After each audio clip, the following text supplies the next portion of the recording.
여러분 안녕하세요. 반갑습니다. 다윤쌤입니다. 오늘은 전산 세무이익 기출문제 105회차 이론풀이 시작하도록 하겠습니다. 자, 1번 회계정보의 질적 특성 중 무엇에 대한 설명인가? 자, 일단은 쭉 한번 읽어보니까 문제에서 답이 있죠. 의사결정, 목적과 관련이 있어야 한다. 그러면 2번 목적 적합성으로 잡아주시면 되겠습니다. 자, 우리 회계의 질적 특성에는 크게 두 가지가 있습니다. 목적 적합성, 신뢰성이 있어요. 그래서 목적 적합성은 목적에 적합해야 된다, 맞아야 된다라는 뜻이고요. 신뢰성은 믿을 수 있는 정보여야 한다라는 뜻이에요. 그리고 4번의 비교 가능성도 질적 특성이 맞긴 한데요. 2차적 질적 특성이다라고 봐주시면 돼요. 그래서 목적 적합성이랑 신뢰성은 제일 중요한 1차적 질적 특성이고 비교 가능성은 2차적 질적 특성이다 라고 봐주시면 됩니다. 자, 그리고 참고로 목적 적합성에는 세 가지 있었죠. 예피적, 예측 가치, 피드백 가치, 적시성. 정보를 보고 예측 가능해야 된다. 예측한 것을 수정해야 된다. 적시성, 내가 원할 때 정보를 제공받아야 된다라는 뜻이고요. 신뢰성은 표, 중, 검. 3개 있습니다. 표현의 충실성, 그 다음에 중립성, 검증 가능성 이렇게 3개 있어요. 자, 그래서 하부 요소도 같이 잘 기억해 주시면 좋을 것 같습니다. 자, 다음 2번 재고자산 감모 손실이 2022년 매출 총이익에 미치는 영향을 바르게 설명한 것은, 자, 우선 재고자산 감모 손실은요, 수량 부족을 얘기하는 겁니다. 지금 자료를 보시면 장부상 기말 재고는 1000개가 있고요. 실제로 창고에 있는 기말 재고는 950개입니다. 그러면 2개를 빼주시면은 50개가 부족하다, 감모 수량이다 라는 게 나오죠. 자, 감모 수량에다가 원가를 곱해주시면 재고자산 감모 손실이 얼마인지 나오는데요. 자, 시가는 무시하셔야 돼요. 시가를 신경 쓰지 말고 수량 부족 계산하실 때에는 원가로 계산을 하셔야 됩니다. 자, 그러면 감모 수량이 50개고요. 개당 원가는 1,500원이죠. 우리 공장의 전체 재고자산 감모 손실은 75,000원이다 라는 게 나와요. 75,000원. 자, 근데 그 중에 5%는 비정상적으로 발생을 했대요. 자, 저희 재고자산 감모 손실에는요, 정상 감모가 있고요, 비정상 감모가 있습니다. 자, 정상 감모는 내가 아무리 관리를 열심히 해도 어쩔 수 없이 불량품이 나올 수 있겠죠? 그러한 경우를 감모 수량이라고 하고요. 비정상 감모는 관리자의 부주의에 의해서 발생하는 겁니다. 자, 그래서 정상적인 감모 수량일 때는 매출 원가로 회계 처리를 하고요. 비정상일 때는 재고자산 감모 손실이라는 계정 과목으로 회계 처리를 하고 있습니다. 그리고 영업의 비용 쪽으로 분류를 하고 있어요. 자, 그럼 우리가 필요한 거는 매출 원가가 필요합니다. 계산 한번 해볼게요. 자, 75,000원이고요. 그 중에 5%가 비정상이니까 나머지 95%는 정상 감모 손실이겠죠? 95%를 곱해주시면 71,250원이 나옵니다. 자, 그럼 매출 원가에 71,250원이 더 들어가겠죠? 자, 그러면 마지막으로 매출 총이익에 미치는 영향을 물었습니다. 자, 매출 총이익은요, 매출액에서 매출 원가를 빼시고요. 그러면 나오는 결론이 매출 총이익입니다.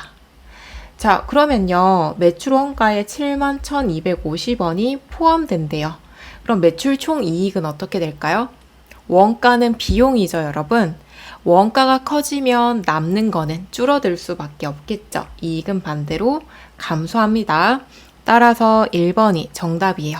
매출 총이익이 71,250원 감소한다. 이렇게 잡아주시면 되겠습니다. 자, 다음 3번 유형자산에 대한 설명으로 틀린 걸 찾으래요. 자, 1번 유형자산은 재화의 생산, 용역의 제공, 타인에 대한 임대 또는 자체적으로 사용할 목적으로 보유하는 물리적인 형태가 있는 자산을 말한다. 1번은 맞죠? 자, 2번 1년을 초과하여 사용할 것이 예상되는 자산이다. 2번도 맞습니다. 3번 정부 보조 등에 의해 유형자산을 무상 또는 공정가치보다 낮은 대가로 취득한 경우 그 유형자산의 취득 원가는 취득일의 공정가치로 한다. 3번도 맞습니다. 자, 무상, 공짜로 받거나 낮은 대가로 취득했다. 이럴 때에는 공정가치로 해주셔야 됩니다. 3번 문장 잘 기억해 주시고요. 자, 그럼 4번이 오답인데요. 한번 읽어볼게요. 다른 종류의 자산과의 교환으로 취득한 유형자산의 취득 원가는 교환을 위해서 제공한 자산의 장부가액으로 측정한다? 틀렸습니다. 장부가액이 아니라 공정가액으로 잡아주셔야 돼요. 자, 우리 자산 간의 교환은 크게 두 가지로 나뉩니다. 첫 번째는요, 동종 자산 간의 교환이에요. 동종. 같은 자산이라는 뜻입니다. 예를 들어 기계장치랑 기계장치랑 교환을 하는 거예요. 그럼 같은 자산끼리 교환을 한 거죠. 자, 이러한 경우에는 장부가액으로 합니다.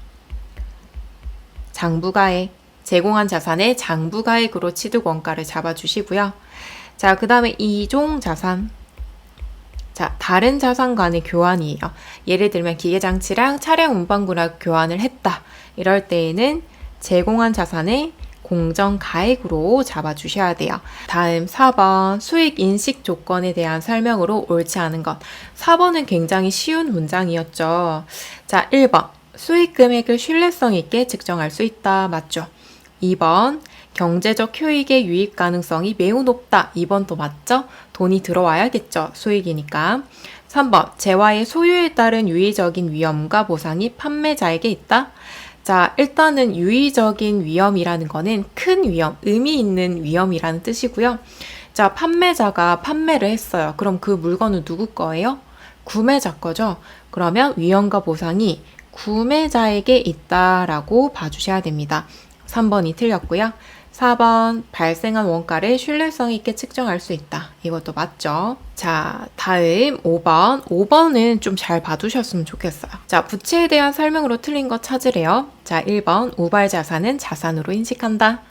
자, 1번이 틀렸습니다, 여러분. 우발자산은 자산으로 인식하지 않고 주석에다가 기록을 해주셔야 돼요. 그 다음 2번, 3번, 4번은 다 맞는데요. 제가 우발 자산, 우발 부채에 대해서 좀 정리를 해드릴게요. 자, 저희가 우발 부채라는 거는 수업 시간에 말씀을 드렸는데 우발 자산에 대해서는 한 번도 언급을 한 적이 없습니다. 자, 그렇지만 시험에도 종종 교재에 없는 내용들이 나오고는 하는데요. 우발 자산이나 우발 부채나 비슷한 거라고 생각해 주시면 돼요. 자, 우선은 제가 우발 부채를 말씀드릴 때 소송으로 말씀을 드렸거든요. 예를 들어 소송 사건에 내가 승소를 한다. 승소를 하면 위약금을 받아요. 그런 경우를 우발 자산이라고 하는 거예요. 자, 그런데 승소할지 패소할지 알 수가 없는 거죠. 그럼 위약금이 들어올 수도 있고 안 들어올 수도 있는 거예요. 그런 경우에는 회계 처리하지 않고요. 주석에다가 기록만 해두는 거예요. 알려주기는 해야겠죠? 자, 우발부채는 반대라고 생각하시면 돼요. 만약에 내가 패소를 하면 위약금을 줘야 되는 경우다. 그럼 돈이 나갈 수도 있고 안 나갈 수도 있겠죠? 그런 경우에는 회계 처리하지 않고 주석에다가 기재만 하시면 됩니다. 자, 그러면 4번 문장 맞죠? 우발부채는 부채로 인식하지 않고 주석으로 기재한다. 맞습니다. 그 다음 2번이랑 3번도요. 당연히 맞는 문장이죠? 자, 그래서 우발자산, 우발부채는 회계 처리하지 않는다라는 것을 잘 기억을 해주시면은 저희 시험에 정말 자주 나오거든요. 꼭 정리를 해주셨으면 좋겠습니다. 자, 6번 원가의 분류 기준에 대한 설명으로 옳지 않는 것. 자, 1번 발생 형태에 따른 분류. 자, 재료 원가, 노무 원가, 제조 간접 원가 맞죠? 2번 원가 행태에 따른 분류. 자, 행태라는 것은 모양이라는 뜻이에요. 우리 그래프 그렸던 거 기억나세요? 변동 원가, 재료비는 조업도가 증가할 때 재료도 그만큼 사와야 되니까 비례하는 형식으로 증가한다라고 말씀드렸고, 그 다음 고정 원가는 임차료이기 때문에 조업도가 증가하더라도 항상 일정하게 월세를 내야 된다라고 했었죠. 조업도가 변화함에 따라서 원가가 어떻게 변동하는지 이 원가의 모양을 행태라고 하는 거예요. 자, 그럼 2번은 맞죠, 여러분? 3번 추적 가능성에 따른 분류. 자, 3번이 틀렸고요. 추적 가능성은 우리 공장 안에 A라는 제품도 만들고 B라는 제품도 만들어요. 근데 A에다가 들어간 거, A에만 들어간 재료비가 있다. 그러면 직접 재료비라고 했고요. A와 B의 제품에 둘 다 들어가는 재료가 있다. 그러면 간접 재료비다 라고 했었죠. 자, 추적 가능성에 따른 분류는 직접 원가, 간접 원가 이렇게 봐주셔야 돼요. 자, 4번 의사결정과의 관련성에 따른 분류. 관련 원가, 비관련 원가, 얘들 맞죠? 자, 기회원가 기억나세요? 기회원가는 기회비용이라고도 하고요. 내가 포기한 대안 중에 가장 큰 금액을 얘기하는 겁니다. 그리고 매물원가는 과거 원가를 얘기하는 거였죠? 그래서 기회원가는 관련 원가입니다. 앞으로 의사결정을 하실 때 기회비용을 따져서 결정을 해주셔야 되고, 매몰원가는 이미 과거에 발생한 원가이기 때문에 앞으로 의사결정에 포함시키면 안 되겠죠. 그래서 비관련 원가라고도 합니다. 자, 7번 제조원가 명세서에 대한 설명 중 옳지 않은 것을 찾으래요. 자, 1번 단기제품 제조원가는 매출원가 계산에 직접적인 영향을 미친다. 1번은 맞습니다, 여러분. 자, 1번은 제품 특이점을 그려보시면 이해가 되실 거예요. 자, 일단 기초, 기말 있죠? 그 다음에 차면 쪽에는 단기, 제품, 제조 원가가 들어갑니다. 그러니까 말 그대로 단기에 제품 만드는데 들어간 비용이다 라고 생각하시면 되고요. 자, 제품 완성됐으면 팔아야 되죠? 자, 팔면은 매출 원가가 되죠, 여러분. 자, 매출 원가를 계산할 때 필요한 정보들이 기초 필요하겠죠? 기초 제품 필요하고요. 단기 제품 제조 원가 필요하고요. 기말 제품 필요합니다. 기말 제품 재고액 필요합니다. 자, 만약에 단기 제품 제조 원가가 바뀌었다. 그러면 매출 원가도 같이 바뀔 수도 있어요. 얘들은 서로 영향을 미치고 있다라고 봐주시면 되겠습니다. 자, 2번 제조 원가 명세서상 기말 원재료 재고액은 재무상태표에 표시되지 않는다. 자, 2번이 틀렸죠, 여러분. 기말 원재료 재고액은 재고 자산이고요. 재무상태표에는 자산 들어가야 되죠. 따라서 기말 원재료 재고액은 표시되고 있습니다. 자, 3번 단기총 제조 원가는 직접 재료 원가, 직접 노무 원가, 제조 간접 원가, 총액을 의미한다. 맞죠? 4번 단기 제품 제조 원가는 단기에 완성된 제품의 원가를 의미한다. 맞죠? 단기에 제품 만드는데 들어간 원가라는 뜻입니다. 8번 직접 배분법을 이용해서 보조부문 제조간접 원가를 제조부문에 배분하고자 합니다. 제조간접 원가를 배분한 후에 조립부문의 총원가는 얼마인가? 자, 직접 배분법을 이용해서 조립부문에다가 배분을 해줘야 됩니다. 먼저 표를 잘 봐주셔야 되는데요. 설비 자기 부문 원가에 80만원 발생했고요. 전력 부문은 40만원 발생했죠. 자, 그럼 설비가 공급한 것 먼저 봐주시면은 전력 부문에 100시간, 조립 부문에 600시간, 절단 부문에는 200시간을 제공을 했습니다. 자, 실제로는요. 설비가 전력한테 100시간 제공을 했지만 직접 배분법은 무시를 하겠다라는 방법입니다. 그래서 바로 설비에서 조립, 설비에서 절단 쪽으로 배분을 하겠다라는 게 직접 배분법입니다. 자, 그럼 전력 부문도 마찬가지겠죠? 자, 전력 부문은 설비에다가 60 제공한 게 있어요. 실제로는. 그런데 무시를 하겠다라는 거고요. 바로 조립이랑 절단 쪽으로 나눠주시면 되겠습니다. 자, 그럼 설비부터 한번 배분을 해보도록 할게요. 자, 설비가 조립한테 배분을 해주셔야겠죠?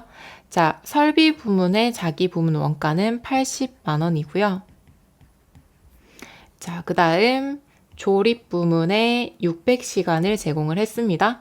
자, 근데 전력한테 제공한 거는 무시하기로 했고 전체가 800시간으로 봐주셔야겠죠.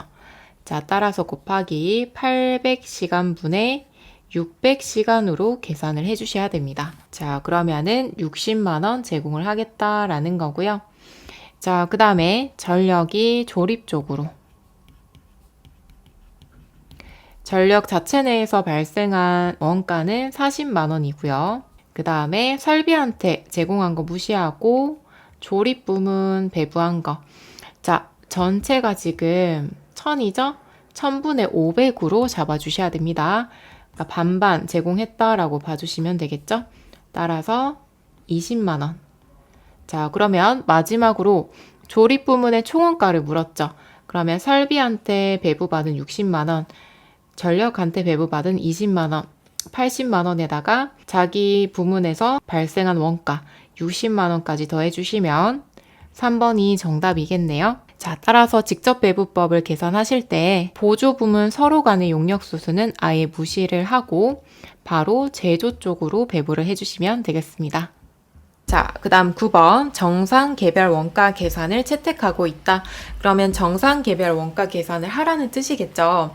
자, 이렇게 긴 문장이 나올 때에는 어떤 걸 묻는지 먼저 한번 확인을 해보세요.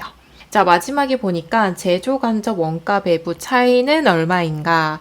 자, 이 차이는 이렇게 구해 주셔야겠죠. 실제 빼기 예정 이렇게 두 개를 빼주시면 됩니다. 자, 그러면 실제는요. 세 번째 문장이 보시면 나와 있어요. 이미 실제 제조 간접 원가 발생액은 80만 원이다. 그러면 80만 원 잡아주시면 되고요. 자, 그러면 예정을 구하면 되겠네요.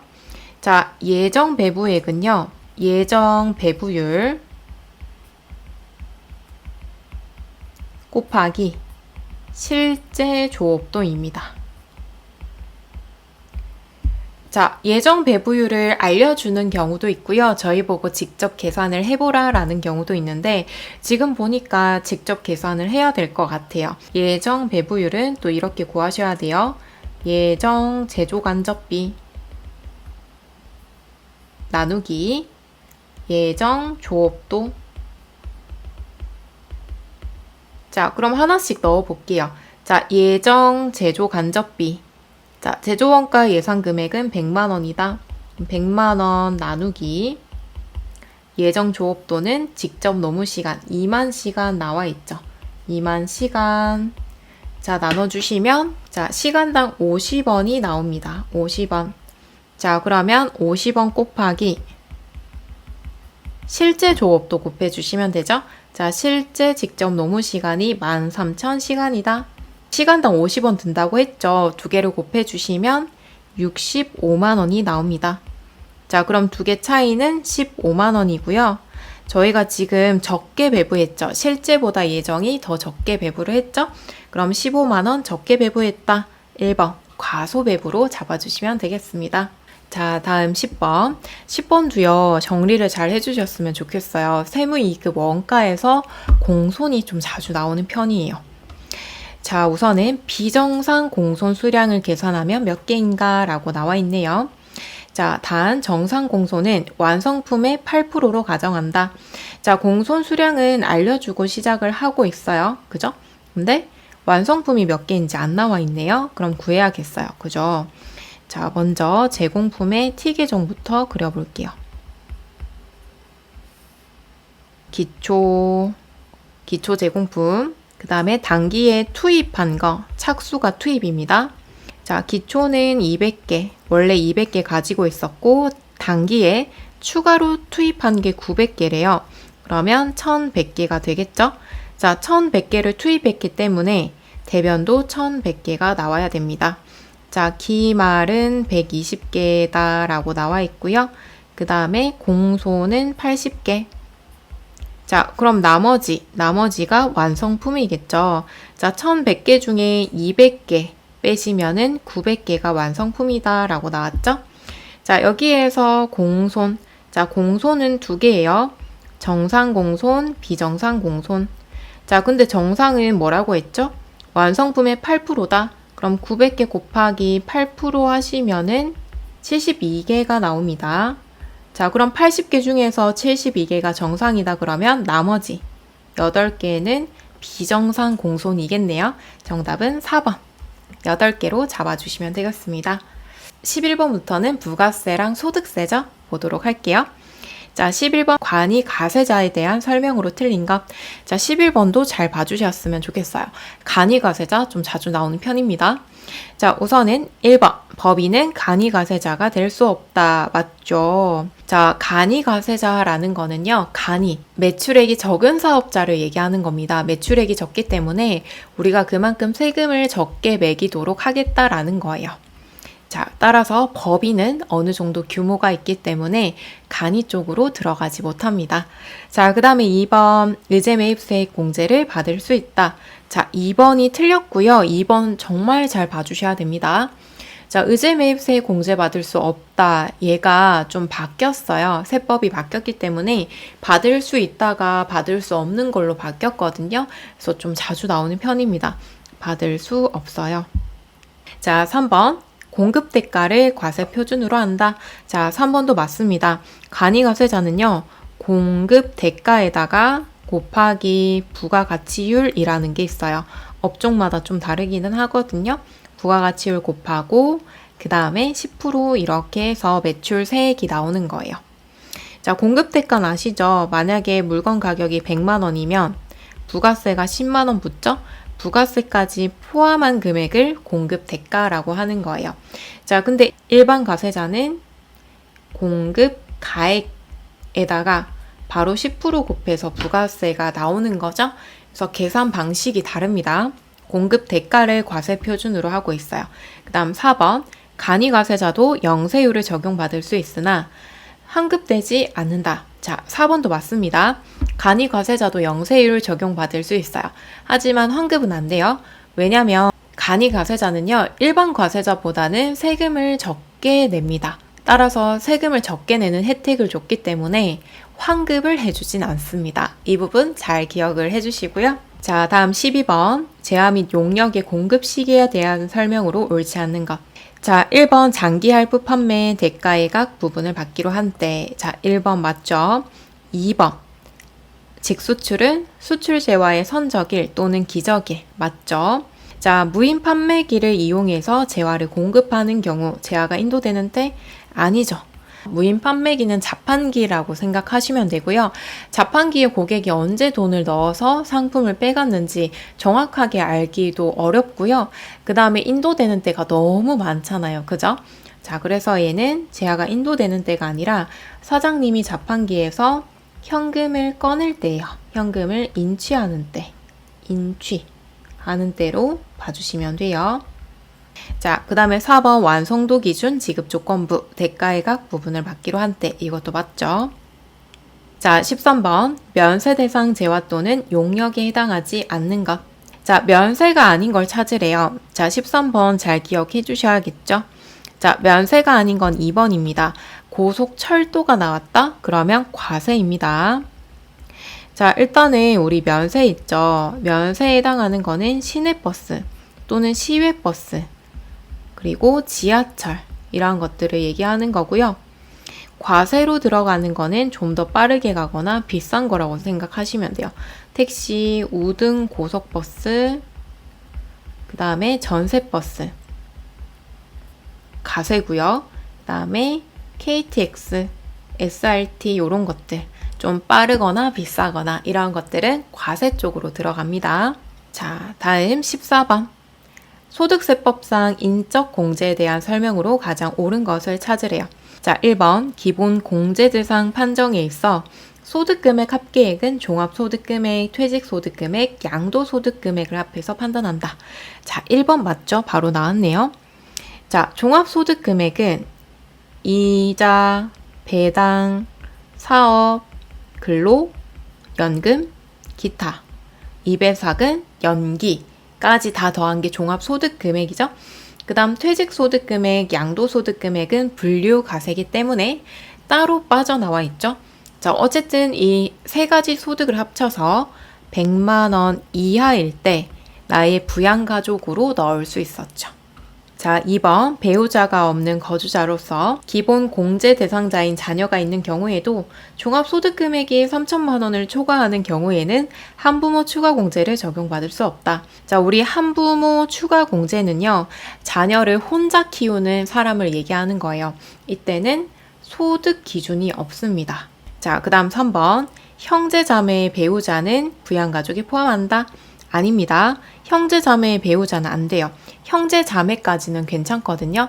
아니면 배우자의 형제, 자매까지도 괜찮은데 형제, 자매, 배우자는 안 됩니다. 자, 4번. 부양기간이 1년 미만인 부양가족에 대한 인적 공제는 월할 계산한다? 아닙니다. 월할 계산 없습니다. 그냥 예를 들어 2023년도에 하루라도 살아 계셨다. 그러면 나의 부양가족으로 넣을 수 있고요. 월할 계산 이런 건 아예 없습니다. 자, 15번. 과세 대상 근로소득에 해당하지 않는 것. 비과세를 찾아라 라는 거네요. 세금을 매기지 않는 근로소득을 찾아라 라는 얘기고요. 자, 1번. 주주총회 등 의결기관의 결의에 따라 상여로 받는 소득. 자, 상여래요. 그러면 당연히 들어가야 되고 2번. 퇴직할 때 퇴직소득에 속하지 않는 퇴직공로금. 얘도 근로소득 맞습니다. 만약에 퇴직소득에 속한다 그러면 당연히 퇴직소득 금액으로 잡아서 들어가야겠죠. 자, 3번. 학위휴가비 근로소득 맞죠? 4번. 자, 임원이 아닌 종업원이 중소기업에서 주택 구입에 소요되는 자금을 저리 또는 무상으로 받음으로써 얻는 이익. 자, 4번은 비과세입니다. 비과세. 임원이 아니다 중요하고요. 중소기업이다 중요하죠. 복리후생이 좀 좋은 회사에서는요. 종업원들이 주택을 구입할 때 돈을 조금 더 싸게 빌려주는 경우가 있습니다. 이러한 경우에는 과세하지 않고요. 세금을 매기지 않습니다. 비과세 쪽으로 들어갑니다. 근데 다만 임원이라면 회사의 중요한 임원이라면 과세 쪽으로 들어간다라는 거는 좀 주의를 해주셔야겠죠? 자, 이렇게 해서 전반적으로 문제 풀어봤고요.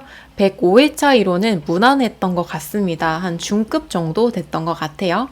잘 정리를 해주시고요. 다음 시간에는 실무풀이 보도록 하겠습니다. 수고하셨습니다.